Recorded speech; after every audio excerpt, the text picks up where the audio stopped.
is welcome in EDSA!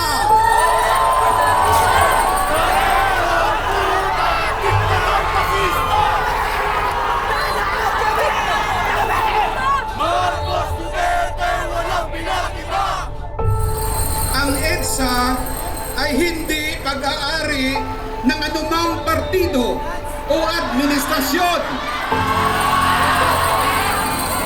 Hindi ito pag-aari ng iisang henerasyon.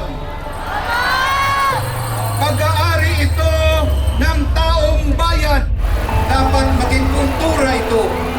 Kung may baha ng korupsyon at injustice, dapat mas malakas ang baha ng ating response.